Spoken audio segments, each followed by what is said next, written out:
اچھا، بسم اللہ الرحمن الرحیم. پہلے آیات کو دیکھ لیں. وَإِذْ غَدَوْتَ مِنْ أَهْلِكَ تُبَوِّئُ الْمُؤْمِنِينَ مَقَاعِدَ لِلْقِتَالِ وَاللَّهُ سَمِيعٌ عَلِيمٌ. إِذْ هَمَّتْ طَائِفَتَانِ مِنْكُمْ أَنْ تَفْشَلَا وَاللَّهُ وَلِيُّهُمَا وَعَلَى اللَّهِ فَلْيَتَوَكَّلِ الْمُؤْمِنُونَ. وَلَقَدْ نَصَرَكُمُ اللَّهُ بِبَدْرٍ وَأَنْتُمْ أَذِلَّةٌ فَاتَّقُوا اللَّهَ لَعَلَّكُمْ تَشْكُرُونَ. إِذْ تَقُولُ لِلْمُؤْمِنِينَ أَلَنْ يَكْفِيَكُمْ أَنْ يُمِدَّكُمْ رَبُّكُمْ ب3,000 مِّنَ الْمَلَائِكَةِ مُنْزَلِينَ بَلَىٰ إِن تَصْبِرُوا وَتَتَّقُوا وَيَأْتُوكُم مِّن فَوْرِهِمْ هَٰذَا يُمْدِدْكُمْ رَبُّكُم ب5,000 مِّنَ الْمَلَائِكَةِ مُسَوِّمِينَ وَمَا جَعَلَهُ اللَّهُ إِلَّا بُشْرَىٰ لَكُمْ وَلِتَطْمَئِنَّ قُلُوبُكُم بِهِ وَمَا النَّصْرُ إِلَّا مِنْ عِندِ اللَّهِ الْعَزِيزِ الْحَكِيمِ. لِيَقْطَعَ طَرَفًا مِّنَ الَّذِينَ كَفَرُوا أَوْ يَكْبِتَهُمْ فَيَنقَلِبُوا خَائِبِينَ. لَيْسَ لَكَ مِنَ الْأَمْرِ شَيْءٌ أَوْ يَتُوبَ عَلَيْهِمْ أَوْ يُعَذِّبَهُمْ فَإِنَّهُمْ ظَالِمُونَ. وَلِلَّهِ مَا فِي السَّمَاوَاتِ وَمَا فِي الْأَرْضِ يَغْفِرُ لِمَن يَشَاءُ وَيُعَذِّبُ مَن يَشَاءُ وَاللَّهُ غَفُورٌ رَّحِيمٌ. صدق اللہ العظیم.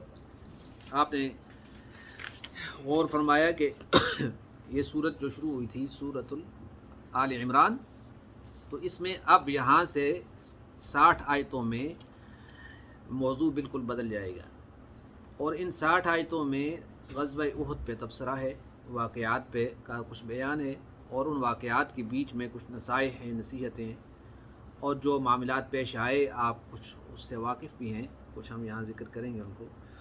تو یہاں سے آخر تک تقریباً ایک رکوع کو چھوڑ کر جو اس صورت کا ہے، تو سارے غزوہ احد کا اور اس میں پیش آنے والے واقعات کا ذکر ہے. اب ظاہر ہے کہ پہلے اہل کتاب کا، مشرکین کا غصہ اس کا ذکر کیا گیا ہے کہ یہ خوب اپنے مال خرچ کرتے ہیں مسلمانوں کو حق سے روکنے کے لیے، لیکن ان کی کچھ چلتی نہیں ہے. وہ تمہیں صرف تکلیف زبانی پہنچا سکتے ہیں، باقی تمہیں کوئی اور آزار نہیں دے سکتے.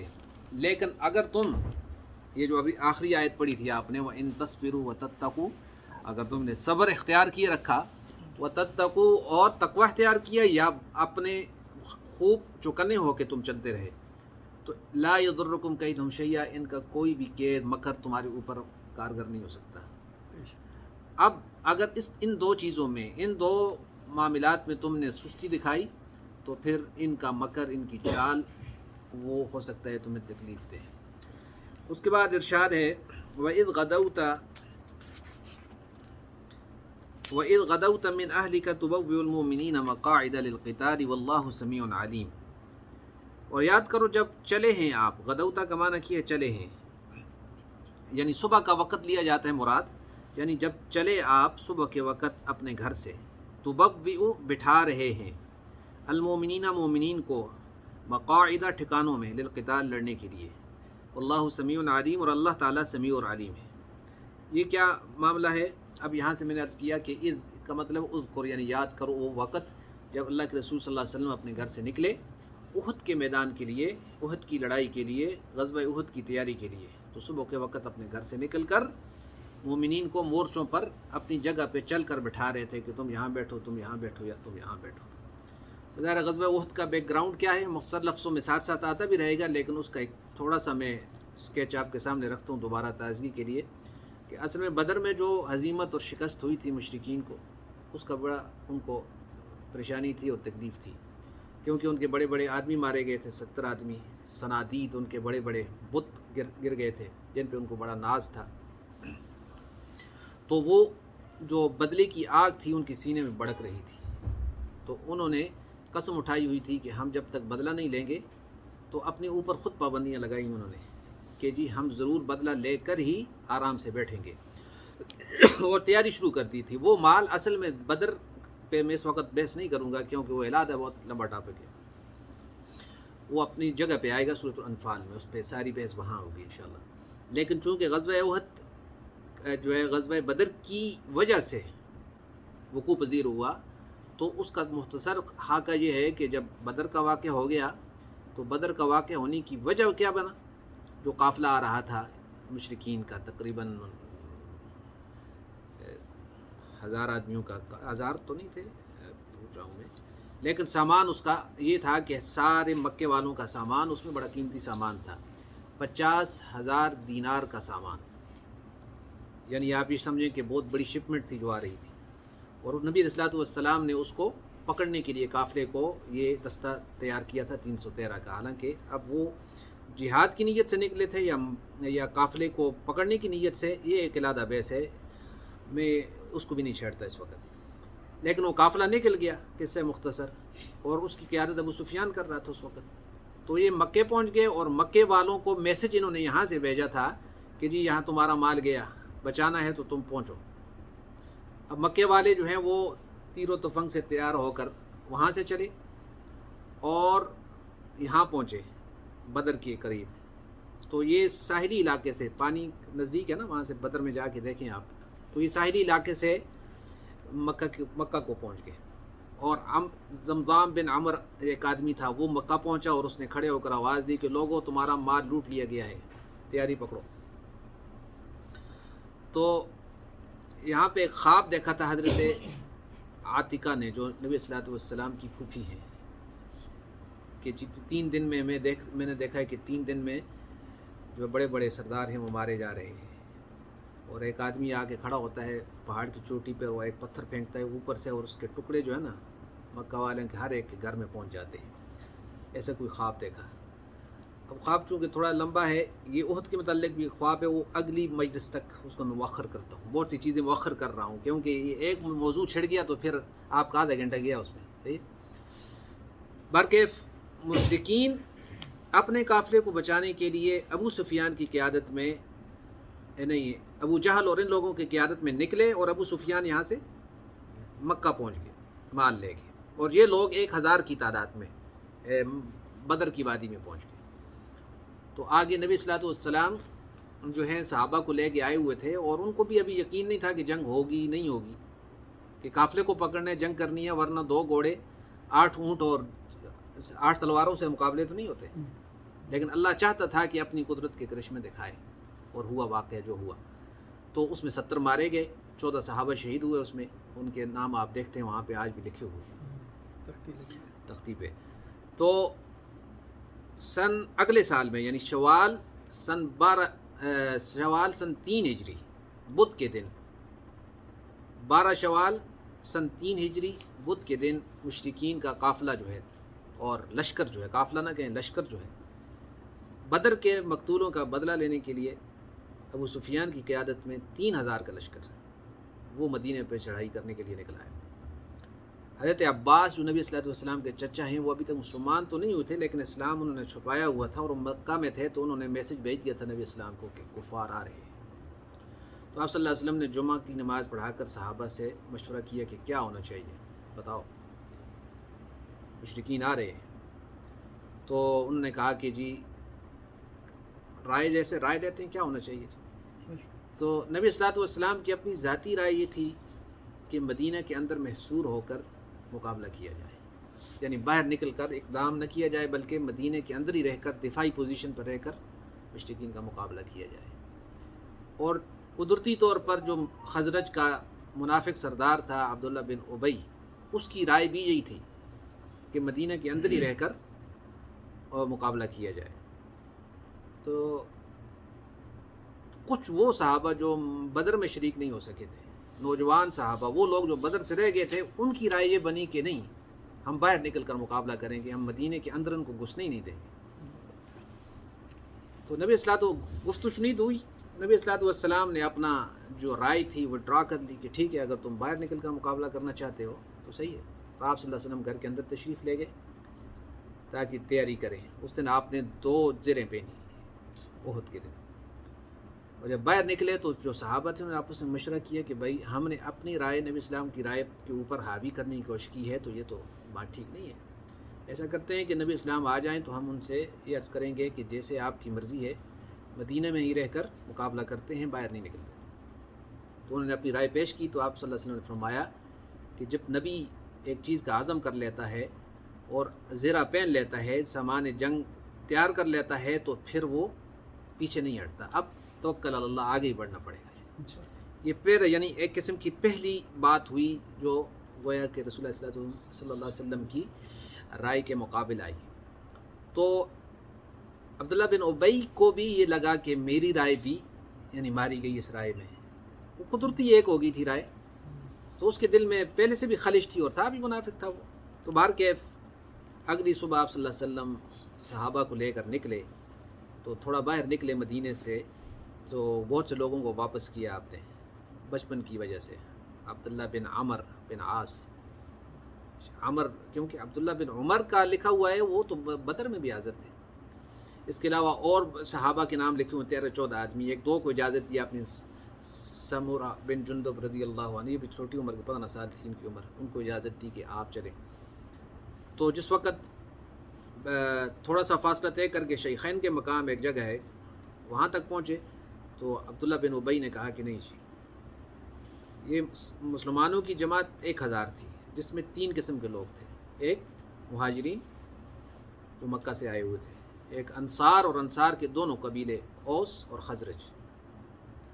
اب جو یہ عبداللہ بن ابی ہے یہ خزرج کا سردار تھا، اور خزرج کا قبیلہ تعداد کے اعتبار سے اوس سے کافی بڑا تھا. تو اس نے کہا کہ نہیں، ہماری رائے نہیں مانی گئی، اور ہمیں پتہ ہے کہ لڑائی کیسی ہوتی ہے، اور یہ نکلے ہیں، لہٰذا ہم جو ہے نا آپ کا ساتھ نہیں دے سکتے.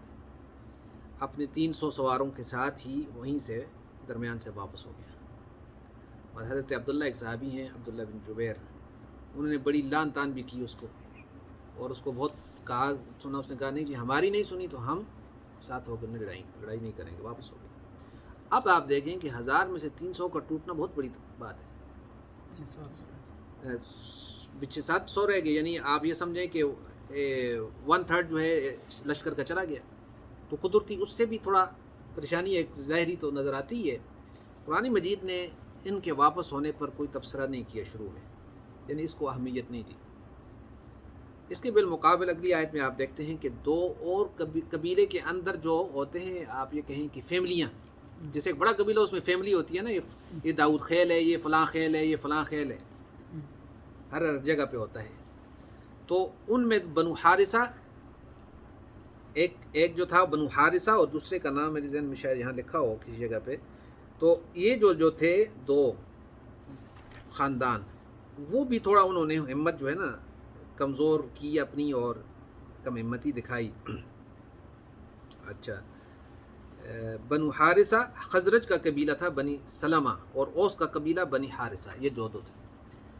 تو ان کے دل میں بھی تھوڑا سا بے اطمینانی پیدا ہوئی اور کمزوری دکھانے کی کوشش کی. تو اللہ نے اگلی آیت میں ان کا ذکر ہے کہ لیکن وہ چلے پھر بھی واپس نہیں ہوئے، لیکن یہ 700 واپس ہو گئے.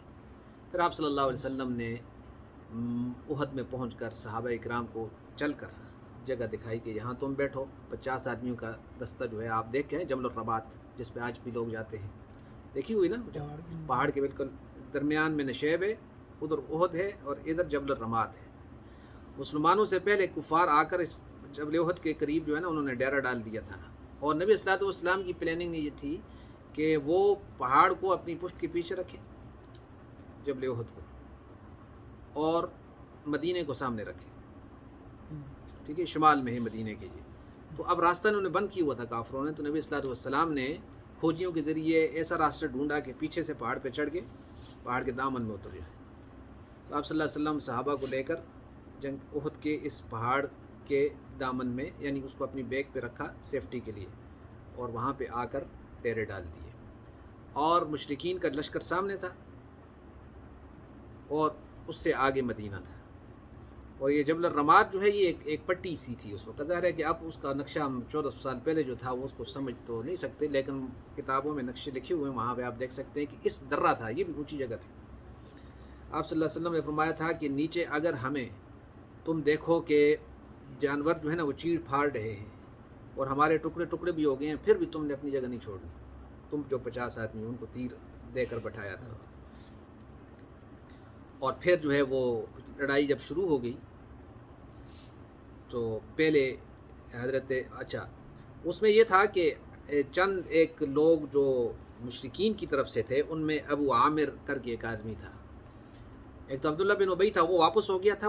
اوس کا جو سردار تھا اس کا نام تھا ابو عامر تھا، وہ راہب یعنی عیسائی ہو گیا تھا، اور وہ سمجھتا تھا کہ میری بھی بڑی عزت ہوگی، لیکن نبی صلی اللہ علیہ وسلم آئے تو اس کو بڑا غصہ اور تکلیف تھی، اور وہ مدینے میں ٹکا نہیں ہے، وہاں سے وہ مشرکین کے پاس چلا گیا، اور اپنی جو ہے وہاں سے ساتھیوں کو بتاتا تھا کہ، اور جس وقت یہ واقعہ ہوا تو ان کے ساتھ آیا، مشرکین کے ساتھ لڑائی کے لیے، جنگ میں ابو عامر، اس نے یہ ان کو بتایا تھا کہ میں بڑا ان کا جو ہے نا بزرگ ہوں، بزرگ شمار ہوتا تھا، شیخ المشائخ، جب میں پہنچوں گا تو لوگ جو ہے نا اپنے قبیلے والے جو میرے ہیں اوس والے، وہ میری شخصیت سے متاثر ہو کر، اور میرا جو ان کے درمیان ہے ایک، اس سے متاثر ہو کر ٹوٹ کے ہمارے ساتھ مل جائیں گے۔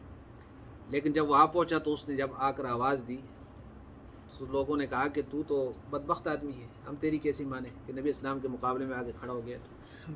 اچھا، اس کی بھی بات نہ چلی۔ پھر ابو سفیان نے مکے والوں کو نہیں، مدینے والوں کو توڑنے کے لیے ایک اور پلاننگ کی، اور کہا کہ دیکھو انصار مدینہ، ہماری تمہاری کوئی لڑائی نہیں ہے، کیونکہ تمہاری ہماری کوئی دشمنی نہیں ہے آپس میں، ہمارا جو ہے پرابلم اپنے بھائیوں قریشیوں سے اور نبی صلی اللہ علیہ وسلم سے ہے، جو مکہ سے یہاں چل کے آئے ہیں، تم ہٹ جاؤ، ہمیں ان سے نبٹ لینے دو اور یہ ہم سے نبٹ لیں۔ لیکن انصار نے کہا یہ کیسے ہو سکتا ہے کہ ہم جو ہے رسول اللہ صلی اللہ علیہ وسلم کو علادہ چھوڑ دیں، یہ نہیں ہو سکتا، یہ پلاننگ بھی ناکام ہو۔ اس کے بعد جو ان کا نبی اسلام نے یہاں بھی ایک خواب دیکھا تھا، ہو سکتا ہے اس واقعے سے پہلے یا اس کے دوران، کہ آپ نے فرمایا کہ میں نے دیکھا کہ میری جو تلوار ہے اس کی جو دھار ہے، یا اس پر دندانے پڑ گئے ہیں، یا وہ کند ہو گئی ہے، یا ٹوٹ گئی ہے، ایسے الفاظ ہیں اس میں، ثلمہ فی سیفی، ثلمہ کا لفظ آتا ہے۔ اور نمبر 2 میں نے دیکھا کہ گائے ذبح ہوئی ہے، اور تیسرا یہ ہے کہ میں نے ایک محفوظ جو ہے زرہ میں ہاتھ ڈالا ہے، تو اس کی تعبیر یہ بتائی۔ اور چوتھی ایک بات یہ تھی کہ میں نے دیکھا نا کہ کبشہ جو کہتے ہیں نا، اس کو اردو میں کیا کہتے ہیں جی، جو ایک جانور ہوتا ہے اس کو ذبح ہوتے دیکھا ہے میں نے، یہ جو ذبح کرتے ہیں آپ بڑی عید پہ، کبشے، مینڈا جو ہوتا ہے، تو چھترا جو ہے، تو اس کی تعبیر بھی کچھ نبی اسلام نے بیان فرمائی کہ اس تلوار کے ٹوٹنے سے مراد میرے خود خاندان کے آدمی کا شہید ہونا مراد ہے، اور حضرت حمزہ شہید ہوئے، آپ دیکھتے ہیں چچا جو تھا، اور جو گائے کا ذبح ہونا ہے وہ صحابہ کے شہید ہونا اس سے مراد لیا، اور جو زرہ میں ہاتھ ڈالنا ہے وہ محفوظ زرہ جو تھی وہ مدینہ منورہ کا شہر تھا، اب محفوظ زرہ سے تو باہر آ گئے، جو واقعہ ہوا پھر ہوا، اور جو اس کبشہ کا قتل ہونا تھا وہ مشرکین مکہ کا جو علم بردار تھا، جھنڈا جس کے ہاتھ میں تھا، اس کا نام تھا طلحہ، وہ تھا، وہ بہت ڈیپ ڈول کا مالک تھا، اور یہ خاندانی طور پر یہ جھنڈا ان کے پاس ہوتا تھا لڑائیوں میں، بدر میں بھی انہی کے خاندان کے پاس تھا، اور پھر ان جو شکست ہوئی تو اس میں جھنڈا بھی گر گیا تھا، تو انہوں نے بہت لان تان بھی کیا ان کو کہ تم سنبھال نہیں سکتے اگر تو ہٹ جاؤ، تو انہوں نے قسمیں اٹھائیں کہ جی ہم کچھ بھی ہوا تو اس بار جان پہ کھیلیں گے لیکن جھنڈا گرنے نہیں دیں گے۔ اب پہلا جو مبارزت جس کو کہتے ہیں، ایک دوسرے کو پکار کے کہنا کہ آمنے سامنے آؤ، تو پکار میں طلحہ کو پکڑ لیا حضرت عبداللہ بن جبیر نے شاید، اور اس کو پکڑ کر اس کے گھوڑے سے نیچے گرایا اور ذبح کر کے رکھ دیا اس کو، اور پھر اس کے بھائیوں، بہرحال یہ ہے کہ انہوں نے اپنے خاندان کا جو وہ تھا اس کو باقی رکھا، کہ 9 آدمی جو ہیں مسلسل اس جھنڈے کو پکڑا، اور ان کے گھر کے 9 آدمی مارے گئے اس طلحہ کے، یعنی اپنی بات پہ انہوں نے ثابت قدمی دکھائی۔ اور پھر شروع میں مسلمانوں کا پلہ بھاری ہوا، 70 کافر مارے گئے، اور مسلمانوں میں بھی کچھ شہید ہوئے، لیکن مسلمان غلبے میں آئے، اور حتیٰ کہ کافر میدان سے بھاگ نکلے، اور اس دوران اوپر سے لوگوں نے یہ سمجھا کہ فتح ہوگی ہے، لہٰذا اپنی جگہ چھوڑ دو۔ واقعات اس میں تفصیلی اور بھی ہیں، لیکن وہ آگے آئیں گے انشاءاللہ، میں سارے واقعات اس کو بیان نہیں کر سکتا۔ تو بھاگے کفار مکے کی طرف، تو یہ 50 تیر انداز اوپر سے نیچے آئے. ان کے سردار حضرت عبداللہ نے کہا بھی کہ نبی صلی اللہ علیہ وسلم نے منع فرمایا ہے کہ یہاں جگہ نہ چھوڑنا چاہے کچھ بھی ہو جائے. تو انہوں نے کہا کہ وہ تو جنگ کے لیے تھا، ابھی تو جنگ ختم ہو گئی ہے. اب جو ہی انہوں نے وہ درہ چھوڑا تو انہوں نے دیکھا کہ اوپر معاملہ خالی ہے، تو انہوں نے دوبارہ واپسی کا سفر کیا اور حملہ کر دیا. یعنی ایک قسم کی ان کی مسلمانوں کو پتہ بھی نہیں چلا کہ کدھر سے آئی ہے، کیونکہ جنگجو لوگ تھے. اور جہاں سے نبی اسلام نے ان کو روکنے کا حساب کیا تھا وہاں پہ کوئی تھا ہی نہیں، تو آگے انٹر ہو گئے اور مارنا شروع کر دیا. اور پھر ایسی لڑائی ہوئی کہ الٹا مسلمانوں کے 70 آدمی شہید ہوئے. بڑے بڑے صحابہ اس میں، حضرت حمزہ کا شہید ہونا، حضرت مصعب بن عمیر جو جن کے پاس جھنڈا تھا، یہ مہاجرین کا دستہ حضرت مصعب بن عمیر کے پاس تھا رضی اللہ عنہ. اور انصار کا جو دستہ تھا قبیلہ اوس کا، حضرت اسید بن حضیر رضی اللہ عنہ. یہ نام میں اس لیے برکت کے لیے لے رہا ہوں کہ آپ کو یاد رہے. تیسرا خزرج کے قبیلے کا جو جھنڈا تھا حضرت حباب بن منذر رضی اللہ عنہ کے پاس تھا. یہ 3 جھنڈے تھے. تو ان میں بڑے صحابہ شہید ہوئے. حضرت حمزہ کا شہید ہونا، خود نبی صلی اللہ علیہ وسلم کا زخمی ہونا، اور جو واقعات ہیں پھر وہ اس کے ساتھ آئیں گے آگے. تو یہ واقعہ جو پیش آیا، رونما ہوا، اس میں ایک بے صبری بھی ہوئی اور ایک قسم کی حکم عدولی بھی ہوئی، جو پچھلی آیت کے ظاہراً منافی تھا کہ وَإِن تَصْبِرُوا وَتَتَّقُوا، اگر تم صبر کرو گے اور تقوی اختیار کرو گے، بچاؤ اختیار کر کے چلو گے، تو ان کا قید تم پہ نہیں چلے گا.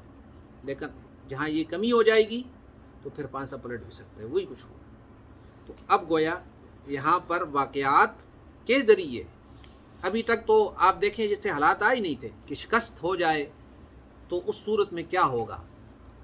تو گویا اس میں بھی حکمت الہی کار فرما تھی کہ آنے والے مسلمانوں کے لیے اس میں ایک سبق پوشیدہ تھا کہ اگر شکست بھی ہوتی ہے مسلمانوں کو، حتیٰ کہ شکست حضور اسلام کی موجودگی میں ہو رہی ہے، اس کی وجہ کیا بن رہی ہے کہ ایک جنگی جو اسٹریٹجک پوائنٹ آف ویو ہے اس کو بھی تم نے ڈسٹرب کیا، اس پہ پورے نہیں جمے، تم صبر کے خلاف کیا. اور دوسرا اللہ کے رسول صلی اللہ علیہ وسلم کا جو آرڈر تھا اس کو تم نے اوبے نہیں کیا. تو اس کا مطلب یہ ہوا کہ جنگ کے دوران تو اس کی اور زیادہ ضرورت ہے کہ تم مان کے چلو. اپنی مرضی کرو گے تو نقصان ہو جائے گا. بلکہ سارے مسلمانوں کا 70 آدمی منہ سے کہنا آسان ہے نا، اور اس میں زیادہ جو ہے انصار کے لوگ شہید ہوئے. 22 آدمی مسلمانوں کے شہید ہوئے، نہیں کفار کے مارے گئے 22 اور 70 مسلمان شہید ہوئے. اور حتیٰ کہ رسول اللہ صلی اللہ علیہ وسلم کو بھی زخم آئے، اور آپ نے جو خود پہنا ہوا تھا، مغفر کہتے ہیں عربی میں جس کو، چہرہ بچانے کے لیے، تو ایک کافر نے جو پتھر مارا تو اس کی جو کڑیاں آپ کے چہرے انور میں گھس گئی، سامنے کا دان ٹوٹ پڑا. اور کافر ہجوم کر کے آتے تھے اس واقعے کے بعد، یعنی ہجوم کر کے آتے تھے کہ کسی طریقے سے آپ کو شہید کرتے ہیں. تو آپ صلی اللہ علیہ وسلم پر صحابہ نے پھر جان جو ہے کی ہے شاید اس میں ذکر ہو کسی جگہ پہ. تو صحابہ میں سے 8-10 آدمی مسلسل آپ کے ارد گرد جو ہے وہ لڑتے رہے اور شہید ہوتے رہے. 5 آدمی موقع پہ شہید ہوئے. حضرت طلحہ جو ہے بہت مشہور صحابی ہیں اور جن کو جنت کی بشارت دی ہے، وہ ادھر سے اگر کافر آتے تو ادھر ہو جاتے، ادھر سے آتے تو ادھر ہو جاتے، حتیٰ کہ ہاتھ سامنے کیا تو ہاتھ کٹ کے گر گیا یہ والا ان کا. ایک صحابی کو تیر لگا تو آنکھ باہر نکل آئی، تو نبی اسلام نے ایسے ہاتھ سے پکڑ کے رکھی تو وہ پہلے سے زیادہ خوبصورت ہو گئی صحابہ. تو اس میں معجزے بھی آئے عجیب و غریب قسم کو. نبی اسلام ایک اسی ابو عامر نے کھڈا بنایا ہوا تھا، نبی صلی اللہ علیہ وسلم پیچھے ہٹتے گئے تو اس کھڈے میں گر پڑے. کھڈے میں گرنے کی وجہ سے سر کو چوٹ آئی اور آپ گویا بے ہوش ہو گئے، اور کافروں نے مشہور کر دیا کہ آپ صلی اللہ علیہ وسلم شہید ہو چکے. حالانکہ شہادت یہ حضرت مصعب بن عمیر جو تھے ان کی شکل جو ہے مشابہت تھی نبی صلی اللہ علیہ وسلم سے، تو یہ شہید ہو گئے تھے جو جھنڈا بردار تھے نبی صلی اللہ علیہ وسلم. تو اس سے یہ بات مشہور ہوئی کہ حضرت رسول اللہ صلی اللہ علیہ وسلم وہ آگے آئے گا وما محمد اللہ رسول قول رسول. تو اس میں حکمتیں اور عجیب و غریب واقعات جو انشاءاللہ آتے آئیں گے. اب ہم اس کو وائنڈ اپ کر کے ذرا آیات کی طرف آتے ہیں. یہ تھوڑا بیک گراؤنڈ تھا اس کا کہ یہاں سے کہ تم نے صبر اور تقوی کا دامن چھوڑا ذرا تو اس کا نتیجہ کیا نکلا. وَإِذْ غَدَوْتَ مِنْ أَهْلِكَ تُبَوِّئُ الْمُؤْمِنِينَ مَقَاعِدَ لِلْقِتَالِ وَاللَّهُ سَمِيعٌ عَلِيمٌ. اور یاد کیجئے جب آپ گھر سے چلے مسلمانوں کو جنگ کے لیے ان کی جگہوں میں جما رہے تھے. واللہ سمیع علیم، اللہ خوب سننے والے خوب جاننے والے ہیں. اذ تقول اذ ہمت طائفتان منکم ان تفشلا، اذ ہمت جب ارادہ کیا، طائفتان دو جماعتوں نے، منکم تم میں سے، صحابہ دو جماعتیں ایسی تھیں جنہوں نے ارادہ کیا کس کا؟ ان تفشلا کی بزدلی دکھائیں. فشل کہتے ہیں نا ناکام ہونے کو، تو بزدلی دکھانا، ڈھیلا اور سستی کا مظاہرہ کرنا کا ارادہ کیا. اللہ ولیہما، اللہ دونوں کے کارساز تھے، اللہ دونوں کا پشت پناہ تھا. یہ یعنی وہ منافقین نہیں تھے، دل سے سچے تھے. صحابہ میں جو تھے نا، کیا نام ہے ان کا، جو ان کے تھے، یہاں پہ زائد ان کا ذکر تھا. تو حضرت جابر کہتے ہیں کہ سورہ آل عمران کی آیت ہمارے بارے میں نازل ہوئی ہے، واللہ ولیہما، یعنی اذ ہمت طائفتان میں، یہ بنو حارثہ کے تھے یا بنو سلمہ کے. جب بنو سلمہ اور بنو حارثہ نے ہمت ہار دی، اور میں اس بات کو پسند نہیں کرتا کہ یہ آیت نازل نہ ہوتی، یعنی مجھے پسند ہوئی کہ یہ آیت نازل ہوتی، کیونکہ اللہ نے آخر میں ارشاد فرمایا کہ واللہ ولیہما، اللہ ان دونوں کا دوست، مددگار، ولی تھا، ان دونوں جماعتوں کا مددگار ہے. یہ ان دونوں قبیلوں کے لیے بڑی فضیلت ہے. اللہ تعالیٰ نے بیان جرم کے ساتھ ولایت خاصہ کی بشارت بھی سنا دی کہ اللہ ان کا ولی ہے، جس سے وعدہ معافی بھی واضح ہوتی ہے، اور جرم کو بھی ہلکا کر کے پیش کیا کہ دونوں قبیلے واپس نہیں ہوئے، صرف کم ہمت ہوئے. پھر ایسا ہوا بھی نہیں کہ واپس چلے گئے ہوں، بلکہ کم ہمتی آئی اور پھر اللہ نے ان کو ثابت قدم کر دیا. بات خیال ہی کی حد تک رہی. اس لیے حضرت جابر نے فرمایا اس آیت کا ابتدائی حصہ ہمارے لیے نامناسب تھا، مگر آخری حصے میں ہمارے لیے بڑی فضیلت ہے کہ اللہ ہمارے کارساز ہے. ٹھیک ہے جی. وعلی اللہ فلیتوکل المؤمنون، اور اللہ ہی پر مومنوں کو بھروسہ کرنا چاہیے. توکل اللہ پہ ہی رکھنا چاہیے، یعنی دل کا جو انسان دل کے اندر ہوتا ہے نا، ایک اندر سے ایک جو یقین ہوتا ہے، معاملہ کتنی سخت کیوں نہ ہو، مومن کا کام ہے کہ اس کا دل اللہ ہی کی ذات پہ بھروسہ کرنے والا ہو.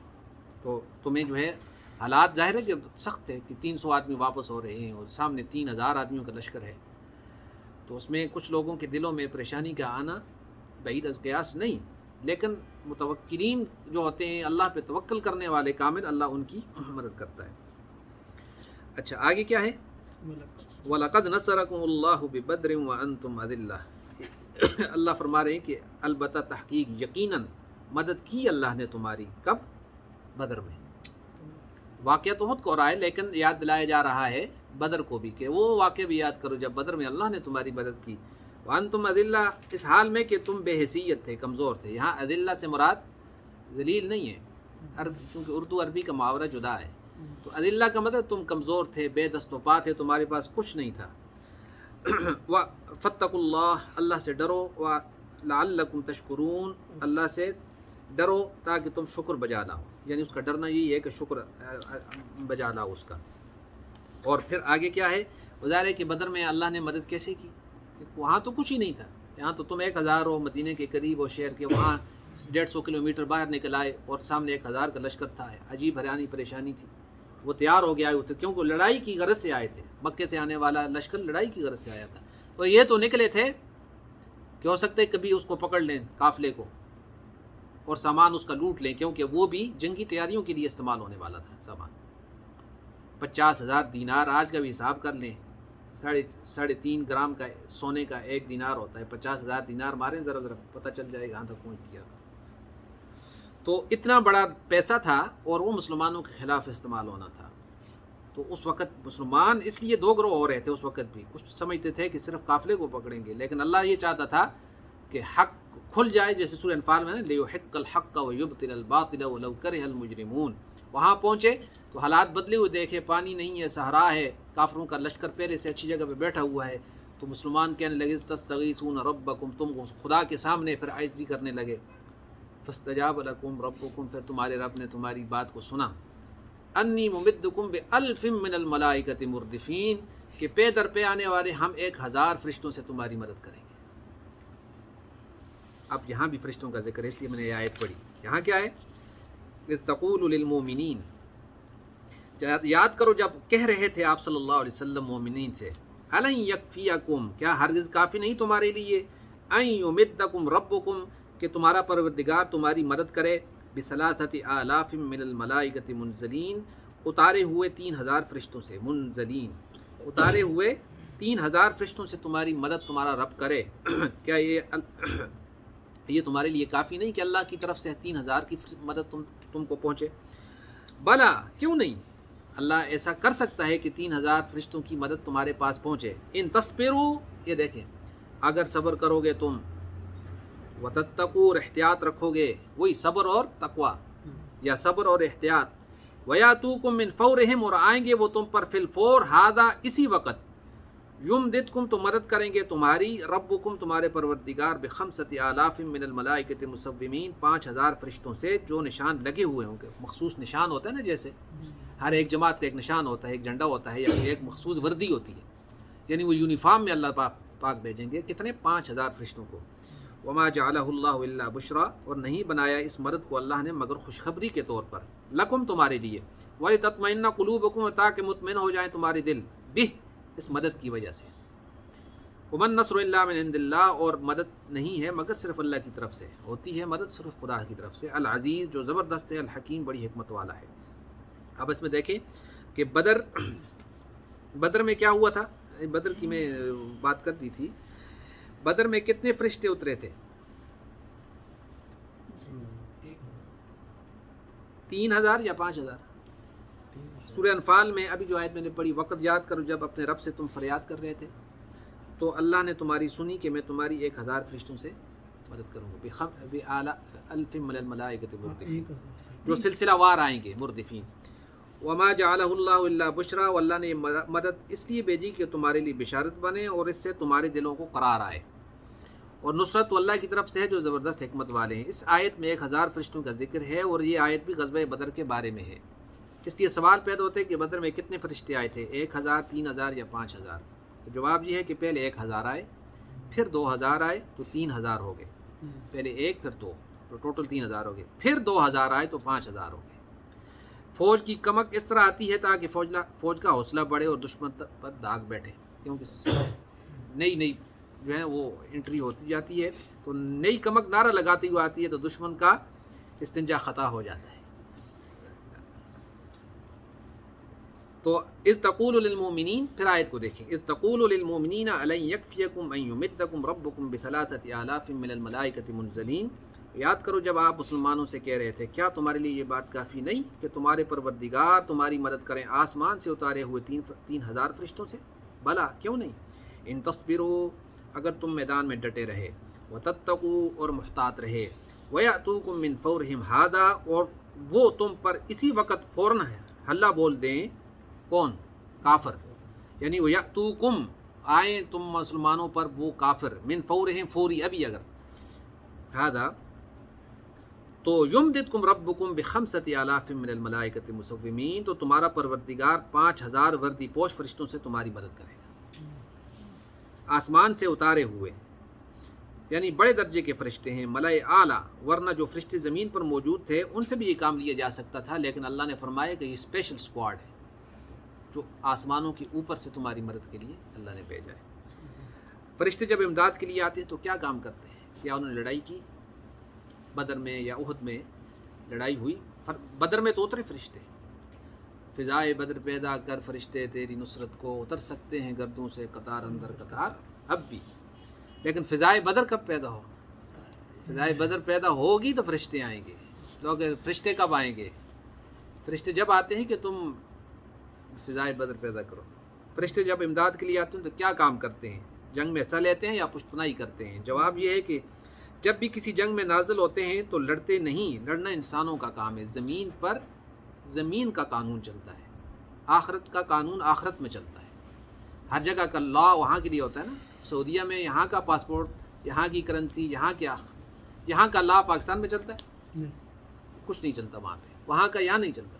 ایسے ہی عالم آخرت کی چیزوں کا تعلق وہاں سے اور وہاں کا، تو فرشتے بھی عالم بالا کی مخلوق ہے، دنیا میں جو اللہ نے ان کو بھیجا ہے، تو اگر لڑائی کرتے تو ایک بھی کافی ہوتا، 5000 کی تو ضرورت ہی نہیں تھی، کیونکہ ایک فرشتہ زمین ساری کو الٹ کے رکھتے۔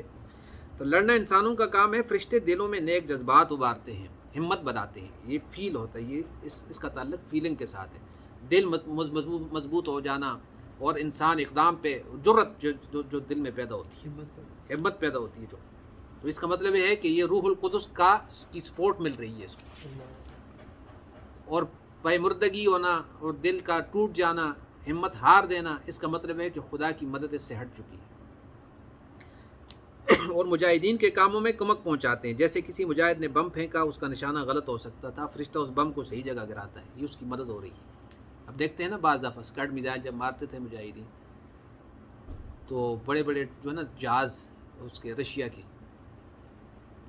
پتہ نہیں کہاں سے جا کے لوگ کہتے تھے امریکہ کا اسلحہ، امریکہ کا تھا، اس میں کوئی شک نہیں ہے، ساری دنیا کا اسلحہ ہوگا. لیکن بعض دفعہ مجاہدین نے خود، میں نے پڑھی ہیں کتابیں اس کے متعلق، مجھے شوق ہوتا تھا کہ کیا ہوا. تو یہاں پہ جو افغانستان میں ہوا، جو عراق میں ہوا، ابھی تو ابھی کی بات ہے کہ ایک جو ہے نا پتھر، مجاہد کہتے ہیں ہم پتھر مارتے تھے اور اس سے جہاز کو آگ لگ جاتی تھی، ٹینک جو ہے اس کو آگ لگ جاتی تھی. تو یہ عجیب و غریب. وہ ایک کتاب تھی، اس میں تھا کہ اوپر سے بمباری کر رہے تھے افغانیوں پہ، یہ رشین وار کا زمانے میں. تو مجاہد کہتا ہے کہ میں اوپر سے نیچے گر پڑا، اوپر تھا کوئی ٹیلا تھا، اس سے نیچے گرا تو جہاں میں پڑا ہوا تھا میں بالکل سانس روک کے لیٹا ہوا تھا کہ ظاہر ہے کہ یہ ساری حرکتیں نوٹ کرتے ہیں کہاں سے. تو دیکھا جس چیز پہ میں گرا ہوں یہ کیا چیز ہے، دیکھا تو اژدہا تھا بہت بڑا. اس کو کہتے ہیں کہ آسمان سے گرا اور کھجور میں اٹکا. یہ کیا ہو گیا ہے، کتنا بڑا اژدہا جو ہے، یہ تو میں اگر ذرا بھی کیا تو یہ تو ایک لقمہ کرے گا مجھے. کہتے ہیں کہ اس نے جب تک وہ جہاز اوپر پھرتے رہے اس نے کوئی حرکت نہیں کی، اور ایسا سویا رہا جیسے اس پہ کوئی چیز گری ہی نہیں ہے. تو پھر میں آہستہ سے کسی چیز کی شاخ پکڑ کے نکل گیا. میں نے کہا کہ اللہ کرے جان بچ جائے. تو قدرت الہی، نصرت الہی کے عجیب و غریب. یہ کب ہوتا ہے؟ چونکہ میں اور آپ یہاں بیٹھے نا، اس میدان میں بیٹھے، جب آدمی میدان سے گزرتا ہے تو قدرت الہی پھر اس رنگ میں ظاہر ہوتی ہے، اس میں کہ کیسے کیسے رنگ دکھاتی ہے. بلکہ حضرت عاصم جو صحابی ہیں وہ شہید ہو جاتے ہیں، جیسے ذکر لے نا حیات صحابہ میں، جن کو دھوکے سے بلا کر شہید کر دیا تھا، اور اس شخص یا اس کی بیوی نے نظر مانی تھی کہ میں عاصم کے سر میں جو ہے شراب پیوں گی. تو انہوں نے دعا کی کہ یا اللہ تم میری باڈی کو اگر مر بھی جاؤں تو ان کے ہاتھ نہ لگے. تو شہد کی مکھیاں اللہ نے بھیج دی اور پھر تیز بارش کر کے اس لاش کو جو ہے نا وہاں سے بہا ہی دی. اصحاب کہف کے ساتھ دیکھیں کیا ہوا کہ 309 سال تک غار میں سوئے ہوئے ہیں، فوت بھی نہیں ہوئے. تو یہ قدرت الہی کے یہ واقعات ہوتے ہیں. وہی جو آپ کہہ رہے تھے نا جی، ہمارے گاؤں میں جو واقعہ ہوا کہ قبر کھودتے ہوئے ساتھ والی قبر سے خون نکل آیا. اب ہمارے لوگوں کو بھی نہیں پتا کہ کب کی ہے قبر، کب کی ہے. تو میں یہی کہہ رہے تھے کہ جی ہو سکتا ہے کوئی چیز نہ ہو. چیز کہاں سے آ گئی؟ وہاں لوگوں نے خود دیکھا کہ کفن ہے اور اس میں آدمی ہے، اس کا پاؤں ہے یا سر کا. یہ زیادہ پھر ممنوع کیا کہ آگے نہ کھود کے دیکھو اس کو. تو میں آپ کو دکھاتا ہوں ویڈیو کہ خون، اس سے تازہ خون آ رہا ہے. یہ کیا ہے؟ ایک قدرت الہی کی نشان. ہو سکتا ہے کوئی شہید ہو، نیک بندہ ہو، اللہ تعالیٰ کا صالح بندہ ہو. اور خود 1932-33 میں عراق سے نکالی گئی 2 لاشیں، حضرت حذیفہ بن یمان رضی اللہ عنہ اور حضرت عبداللہ بن جابر انصاری. یہ 2 صحابی بڑے مشہور صحابہ ہیں. تو خواب میں جو ہے ان کو دکھایا کہ جی ہماری قبروں میں پانی آ رہا ہے، نشیب میں آ گئی ہیں قبریں. تو ان کی قبروں کو جب اکھاڑا گیا، نکالا گیا، تو ایک صحابی کا خون ابھی تک تازہ بہ رہا ہے. الگ 1933 دیکھیں اور کوئی 14 صدیاں پہلے کی بات ہے. تو یہ قدرت الہی کے کرشمے جو ہے یہ ہر زمانے میں ظاہر ہوتے رہتے ہیں. اللہ اپنی عالم آخرت کی تھوڑی سی ایک جھلک دکھاتا ہے. تو یہاں پہ یہ جواب ہے کہ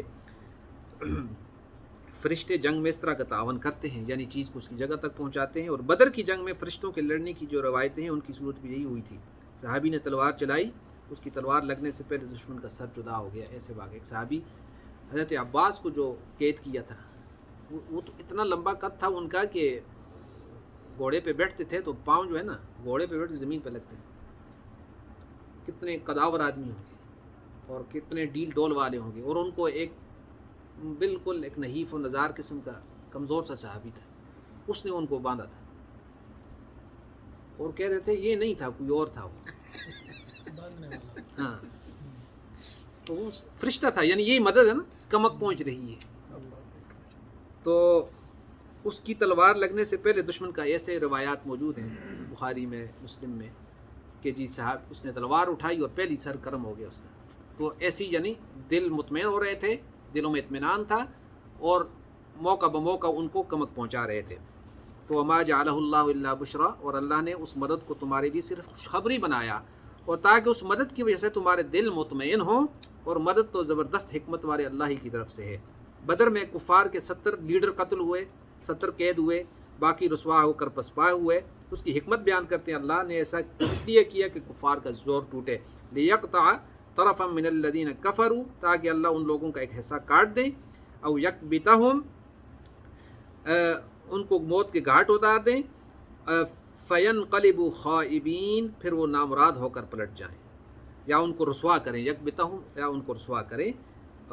فینقلبوا خائبین، پھر وہ نامراد ہو کر لوٹ جائیں. آخری آیت اس کا ترجمہ دیکھ لیں، یہ رکوع پورا ہو جائے گا نا جی. لیس لک من الامر شیء، آپ کا اس معاملے میں کچھ اختیار نہیں. او یتوب علیہم، یا تو اللہ ان کی طرف توجہ فرمائیں کہ یہ جو کافر لڑنے کے لیے آئے ہیں. کیونکہ ایک موقع پر آپ جب گر پڑے تو آپ نے فرمایا کہ وہ قوم کیسے فلاح پا سکتی ہے کہ جو اپنے نبی کے ساتھ ایسا کرے. تو ارشاد ہوا لیس لک من الامر شیء کس واقعے میں نازل ہوئی. پہلے ترجمہ دیکھیں پھر اس پہ بات کرتے ہیں کہ آپ صلی اللہ علیہ وسلم کا معاملے میں کچھ اختیار نہیں. لیس لک، آپ کے لیے نہیں، من الامر شیء، معاملے میں کوئی اختیار نہیں. او یتوب علیہم، یا تو اللہ ان کی طرف توجہ فرمائیں گے. او یعذبہم، یا ان کو سزا دیں گے. فانہم ظالمون، اس لیے کہ وہ ظالم مشرک کافر ہیں. وللہ ما فی السماوات و ما فی الارض، اللہ کے لیے ہے جو چیز آسمانوں میں ہے اور جو زمین میں. یغفر لمن یشاء و یعذب من یشاء، بخشیں گے جس کو چاہیں گے اور سزا دیں گے جس کو چاہیں گے. اللہ غفور الرحیم، اللہ بخشنے والے بڑے رحم فرمانے والے ہیں. تو کس واقعے میں یہ نازل ہوئی کہ آپ کا کوئی اختیار نہیں ہے کچھ بھی اس معاملے میں کہ اللہ ان کو معاف کرے یا ان کو عذاب دے. ہیں تو ظالم ہیں، لیکن اختیار یہ نہیں ہے. یہ روایتوں میں اختلاف ہے. کسی روایت میں ہے کہ جب نبی اسلام غزوہ احد میں زخمی ہوئے تو زبان مبارک سے نکلا کہ وہ قوم کیسے فلاح پائے گی جس نے اپنے نبی کا چہرہ زخمی کر دیا جو ان کو اللہ کی طرف بلا رہا ہے. تو پھر اللہ نے آیت نازل فرمائی. اس کسی روایت میں ہے کہ جب بئر معونہ کا واقعہ جس میں کافروں نے 70 قراء کو شہید کر دیا تھا، تو آپ 1 ماہ تک قنوت نازلہ پڑھتے رہے، ان پر بد دعا کرتے رہے. تو یہ آیت نازل ہوئی تو آپ نے بد دعا بند کر دی. اور بخاری میں ہے کہ آپ نے 3 شخصوں کے لیے بد دعا کی تو یہ آیت نازل ہوئی. بس یہ آیت کا واقعی شان نزول ہے کیا ان تینوں میں؟ تو جواب یہ اختلاف کچھ زیادہ اہمیت نہیں رکھتا، کیونکہ صحابہ ہر احتمالی صورت کے لیے انزلت فی قضا اس کا استعمال کرتے تھے کہ اس معاملے میں نازل ہوئی. جیسا کہ حضرت شاہ ولی اللہ نے لکھا ہے. البتہ حقیقی شان نزول غزوہ بدر ہے. یہاں اسی سیاق میں یہ آیت آئی ہے تو اس میں اشارہ ہے کہ دشمن خواہ کتنا ہی نقصان پہنچائے، دائی کے لیے زیبا نہیں ہے کہ اس کے لیے بد دعا کرے. تو یہ احد میں، یہاں انہوں نے بدر لکھا ہے لیکن میں تو کہتا ہوں احد کے لیے نازل ہوئی ہے آیت، کہ احد کے بعد یہ آیات کا نزول احد کے بعد ہو رہا ہے نا. تو یہاں پہ جو حضرت نے لکھا ہے کہ یہ غزوہ بدر کے لیے ہے، تو غزوہ بدر میں تو ایسا واقعہ نہیں ہوا، یہ تو احد میں ہوا. تو احد کے بعد متفقہ طور پر جو ہے سیرت نگار لکھتے ہیں کہ آپ صلی اللہ علیہ وسلم نے فرمایا کہ وہ قوم کیسے فلاح پائے گی کہ جس نے اپنے نبی کے چہرے کو، یہ وہی روایت میں نے بھی پڑھی، نبی کا چہرہ زخمی کر دیا، وہ نبی جو ان کو اللہ کی طرف بلا رہا ہے. تو نہیں وہ کیسے فلاح پائے گی؟ تو اللہ نے فرمایا کہ ان کے فلاح پانے کا کی جو کیا ہے اختیار جو ہے یہ آپ کے پاس نہیں ہے، یہ میرا ہی ہے کہ میں عذاب دوں ان کو یا ان کو ایمان دے کر دوبارہ. تو یہ اللہ اپنی قدرتیں دکھاتا ہے. ان میں سے مسلمان ہوئے خالد بن ولید جس کے ہاتھوں یہ سارا کچھ ہوا، اللہ نے اس کو مسلمان کیا. اسی آدمی نے جس نے بابری مسجد کو توڑا پھوڑا تھا، اسی کے ہاتھوں سے اللہ نے 70 مساجد تعمیر کرائی. تو یہ اللہ کی حکمتیں ہیں، وہی جانتا ہے. یہاں یہ رکوع پورا ہو جاتا ہے. اب یہاں سے آگے آپ دیکھیں گے کہ اگلے رکوع میں کچھ ہدایات ہیں جن کا تعلق بظاہر جنگ سے نہیں ہے، غزوے سے متعلق نہیں ہے.